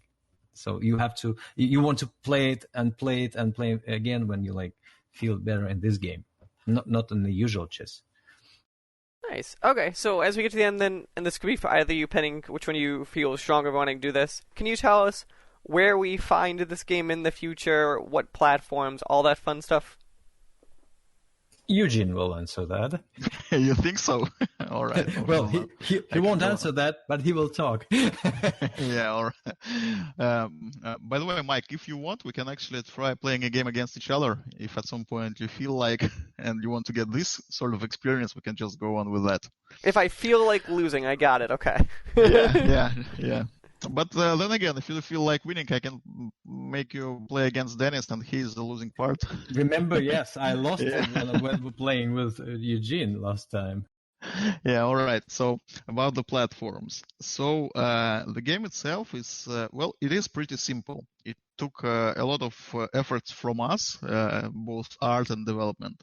So now we have it as a test running in iOS and Android under another name, but still you can give it a try. It's called Chess Game of Shadows, which can be found on iOS and Android right now. It was only running in testing, so you don't find a lot of people playing it right now, because we're doing a lot of things like switching, trying something new. But when it will be out like on every mobile platform we can get. It will be definitely out on Steam. We will try to get it With on crossplay, consoles. we must mention. On consoles, but a little bit later because we will have to port the game there, and we haven't tried yet, so we have no experience in porting the game to the consoles. So at first it will be the release on these three major platforms for us, so iOS, Android, and PC, Steam. And then anything else. And since the game is quite simple, we will try to put it, well, actually on almost every device. Maybe I don't know, even a refrigerator, if it has any touch screen. You can be a micro oven, for example, whatever. If they have a touch screen and you can use that, we will try to put the game there. Hi for everyone. Then the game on Steam though is called Dark Chess. It is. Okay. And then it will be called Dark Chess, I think, everywhere. Yeah. And then that is, you guys still sticking with Q2 roughly for that version and all that? Can you say that again, please? I said you guys still roughly sticking for Q2 of this year, or is it still more in the air with all this fun stuff happening? Well, we hope to run it as a Q2 this year. We are also in search of the right publisher or partner to release the game because, well, probably if you are into the mobile market as well, you maybe know that you can release the game there, but if you want to have players' attention, you have to put a lot of efforts into marketing and all that stuff. And we're not that good in marketing, and we're not that good in and the budgets making the game are not available. that big. Yeah. And we don't have that a lot of money to just find the right audience for the game. So this is the reason we are looking for the publisher. And as soon as this is found, we are ready to go. I mean, like the game is need to be polished like for another, 2 months. I would say that. We do have ideas of developing the game later. I mean, we will definitely be adding different modes to the game, different events to the game, so that you have something more just to play chess. And by the way, we will be adding the casual chess mode. So people who enjoy playing chess without Fog of War, that they will be able to play it as well. And funny enough, on iOS currently, the only comments that we had on the game was, hey guys, why did you actually put the Fog of War into the chess game? I like it so much, but if you would just drop the Fog of War down, I would play it like much happier. Yeah, irony in that. It was funny. Yeah, it is because it is, yeah. It's Game of Shadows. Come on, guys, this is the main idea of the game. But yeah, no, people still want to play the casual chess. It wasn't just a releasing; it was just a casual testing. So people know nothing about that. We didn't tell them yet. It was just blind testing, let's say. Well, perfect. Well, thanks guys for sitting down and talking to me during it's day for me, night for you, during the fun chaos in the world. And I look forward to seeing the game as it continually goes through it and seeing what the final product looks like. Yeah, sure. And if everybody want to give it a try, you can find information like on darkchess.com. There is a mailing list there. Just write us an email and we will be gladly share the current builds with you. We like the feedback, we like the opinion of people who will play it. And if you have to try something new, well, just go on and let's go from there. Enjoy the rest of your day. All right, Mike. Thank you. Yeah. Have a good day. Have a good day. Hello, everyone, and welcome to another one of these fun quarantine episodes of the SWW show. I'm Mike, and we are still all in quarantine of some capacity, I'm going to call it. So today with me, two special guests. Derek, why don't we start with you? Can you tell us, well, I guess I said your name. What is the game that we're here to talk about? So I'm Derek Adams, like you said. Today we're going to be talking about my game, Stimuli, which I was the lead programmer and designer for. Perfect. And then also, who else do we have with us?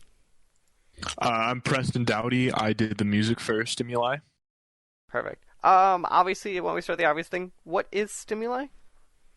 So Stimuli is a 2D 16-bit kind of inspired puzzle platformer, if you will. It sort of has some of the roguelike elements in it of like permadeath, and there's a lot of different levels kind of inspired in a way by like the Portal series from a puzzle platforming perspective, but obviously it's 2D, so it's different in that way. But that would be how I would sum it up overall. Perfect. So this game, was this your first game kind of as Gearshift then, or have you done work before? Yes, this was our first game as Gearshift. I mean, I had been making games as a hobby for quite a while, but this was the first game that I kind of sat down and was like, okay, I want to make an actual product that I can sell to people.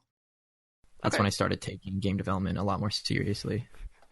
Yeah, that is objectively true. We take game development at one phase, we're like, we make things, versus, people have to actually play and buy this thing. Yeah. That's like a whole different ball game of like, oh, what do you mean? I need a menu? What? I can't just hit spacebar a lot?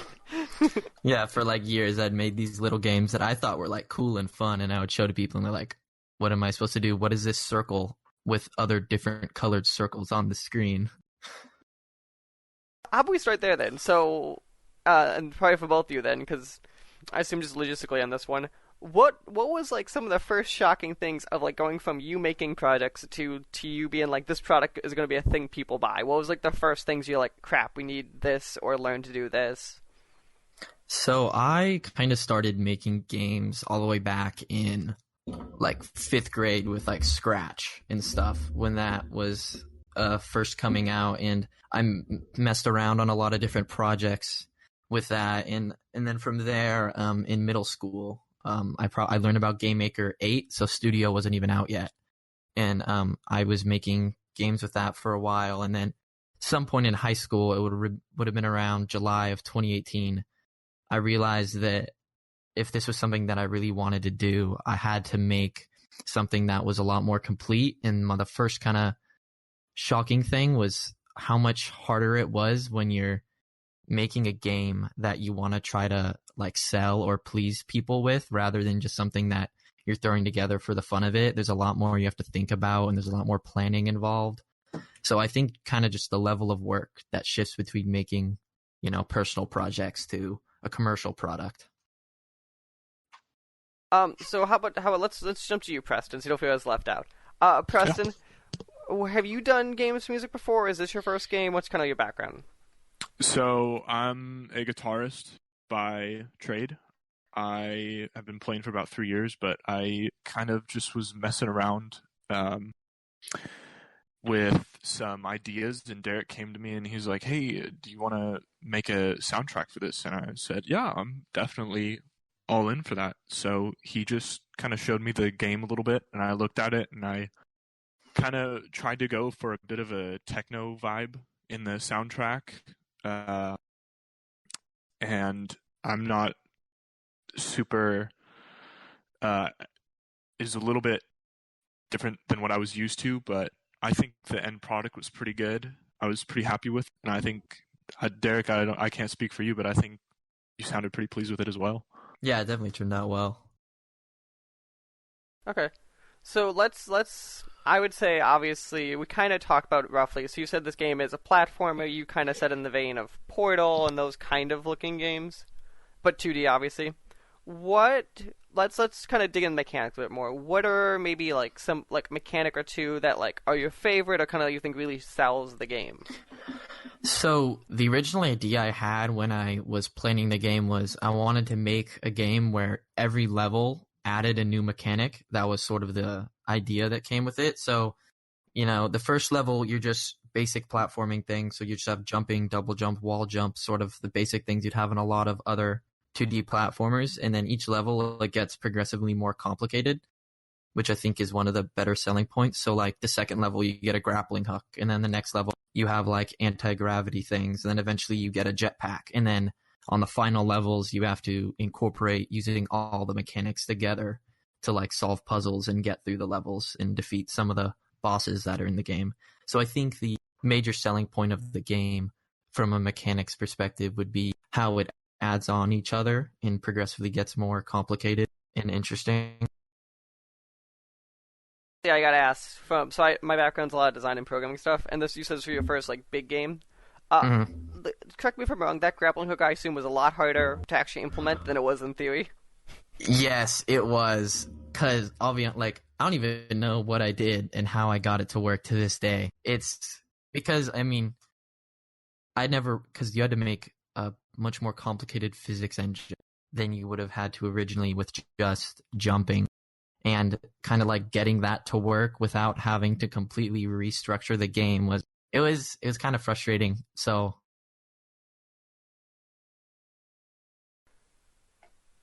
I just imagine that like on paper that just the obnoxiousness that is tied to that. It's definitely harder than it seems at first glance. Okay, so I'm very curious because I think the selling point that I think stuck to me immediately was you discussing the Portal idea, or like is one of the things too. So obviously Portal, we understand how it works on a fundamental level. In 2D, did you have trouble kind of getting that feeling wrapped around? Because I feel like part of that, obviously, I assume you're talking about is like the teleporters and those kind of parts of the puzzle and with the physics. Well, kind of what I meant with it being based on Portal was the setting of the game mainly, because you're a test subject trapped in a lab. So it's just similar to Portal in the sense that you're trying to escape and you're going through different rooms and there's like someone's voice is guiding you throughout the thing. So there's not necessarily actual puzzles with portals in them, but I'm kind of meant with the general like vibe and setting of the game that was similar to Portal. Okay, so I gotta immediately ask, is it your voice? Is it Preston's voice? Did you guys get a third person? So there's actually, I originally was planning on doing voice acting, but I tried my own voice and I tried other people's voices, and it just, I don't know, it sounded out of place almost. So I just stuck with text. So there's dialogue boxes, if you will, kind of like you would have in a Pokemon style game with dialogue boxes coming with no actual voice acting in it. Interesting. Okay, I think that's an interesting choice, and I think now we're talking, it makes a lot of sense, especially as Preston talking about like it being a more electronic style. I could see what also becomes a very hard thing to implement the audio, making it sound right with that being that type of music in the background too. Yeah, it would have been a challenge with audio mixing too, just getting everything balanced out. So let's to me then jump to, so your whole theme is you're kind of stuck in this lab and you're trying to escape it. What were kind of like your things you're looking at going of stuff that you wanted to kind of like really make it so you got this theme across? Is it just the enemies? Is it some other stuff? Maybe the music changed?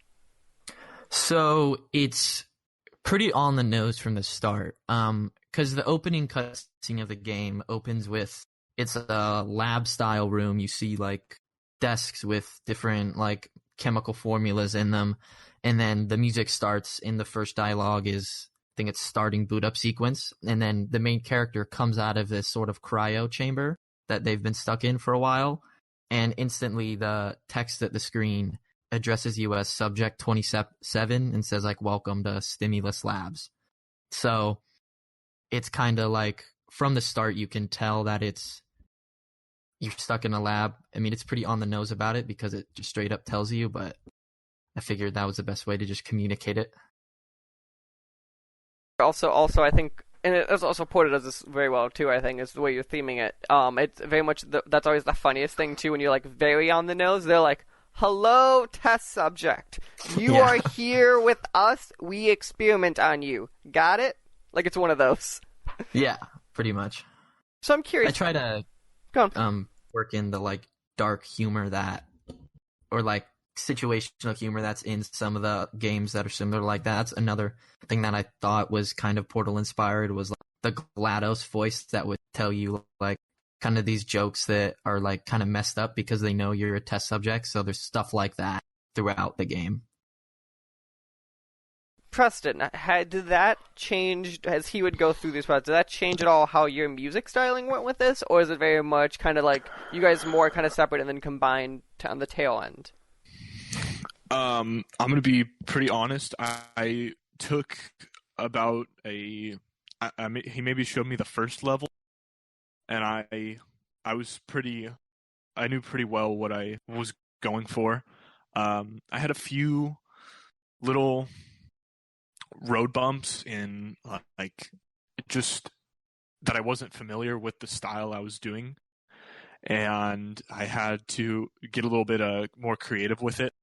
And that's he really only just showed me one level, and I immediately was like, okay, I know I want this to be. Interesting. So I gotta ask then, do you feel if you do another game, the next game you ever do, that you're gonna do that same kind of strategy, or do you feel that you want to be more embedded? I don't know. I'd like to be a little bit more embedded. It was just kind of circumstantial this time because when he did show me the game, it was kind of right before quarantine started, and my laptop is like completely trashed. I can't open it, so I couldn't really run the game. So he just kind of sent me videos and stuff of the game. So, but yeah, next time I'd like to get like a general storyline kind of and get a little bit more into it than I did with this one. That was a little bit of a letdown that I wasn't able to get in, but it was not Derek's fault by any means. We get it. We blame the giant pandemic happening. I think it's a pretty good excuse, actually. But that's besides the point. Yeah. So, Derek, I'm curious, this being your first kind of big game, then kind of, as you put it, like, in a public, professional capacity. Obviously, you got your game on Steam, which is one of those cues of it's a very a professional grade at a certain level. How was that process of this being your first game in that whole, thing? So that process was pretty interesting because when I first originally started looking to getting it on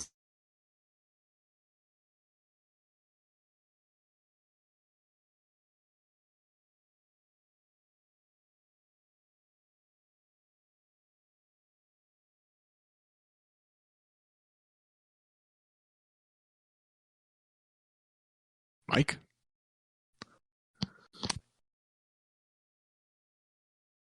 Yeah, so I was just saying that, do you know what Steam Greenlight is? Yeah. The old phrase. So yeah, Steam Greenlight was the old on the Steam, and it was still a thing when I was first looking at putting Stimuli onto Steam. So that would have been roughly a year and a half, 2 years ago, where it was towards the end of Greenlight's lifetime, but it was a pain to work with because you had to get a certain number of votes from the community to get on, and it was a really weird process. But then they shut down Greenlight and they switched to Steam Direct is the new term for it, I think, which is a much simpler process than Greenlight for getting on because that way publishers can pay $100 fee. You get in, and then Steam itself reviews your game. It's not based on the community. So it's a much more streamlined process for getting games on, which while was much more convenient, was still a pretty complicated process, and I had to go through a lot of reading through Steam forums and FAQs on really knowing what I needed to do, because at first glance it seemed easy, but there's a lot of layers to getting the process on. You had to set up the store page at a certain point in time. You had to get the build of the game in at a certain point in time. There are different descriptions you needed. You had to get like one of the roadblocks that they weren't going to let me release it until I got a rating from Brazil about the game. Brazil had to give me an ETM rating before I could release it. And it's I don't know how many people from Brazil are going to be getting my game, but sure, okay. That's a very I knew a lot of those steps. I did not know the Brazil step, and that's the best step. So do you contact a person? Do they just do it automatically? What?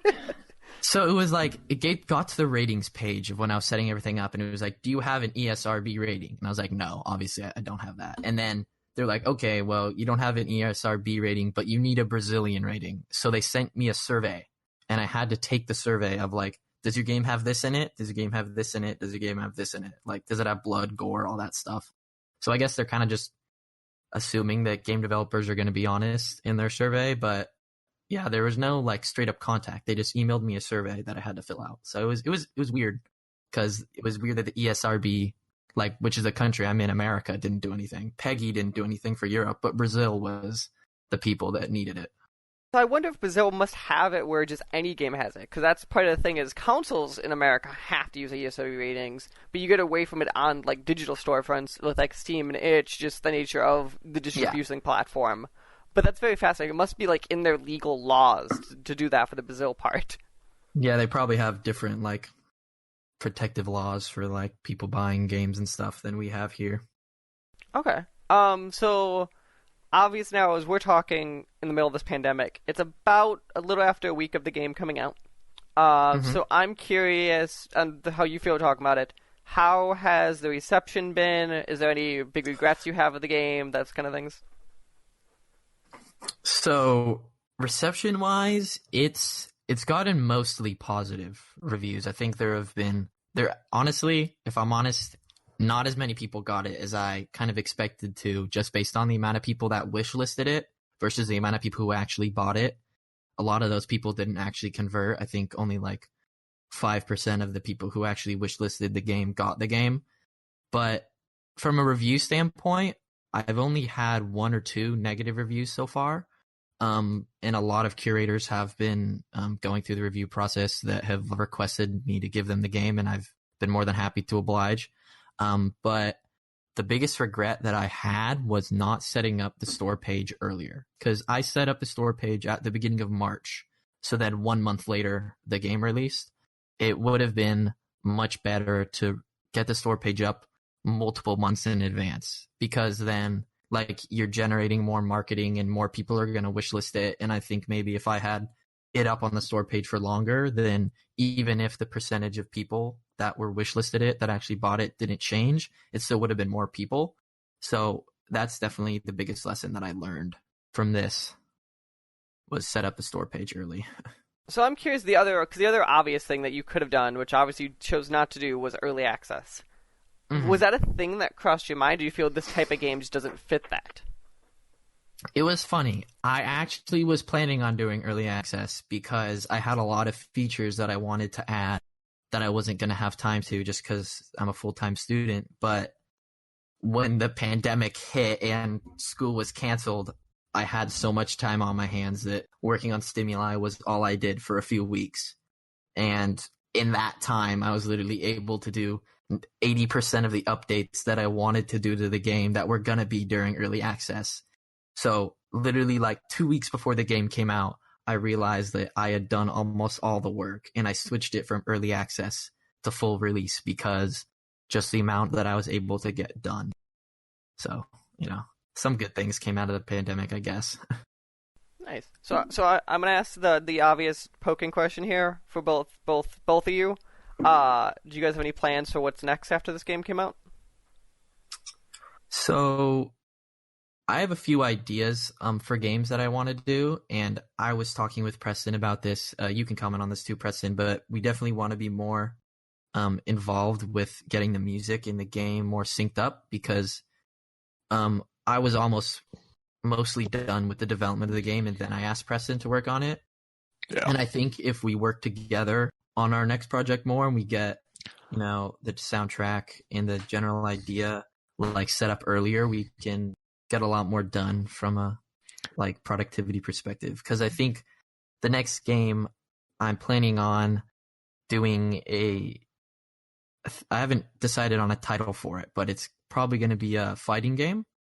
And I was thinking we could have a metal kind of soundtrack, which I know is Preston's favorite type of music, so that should be fun.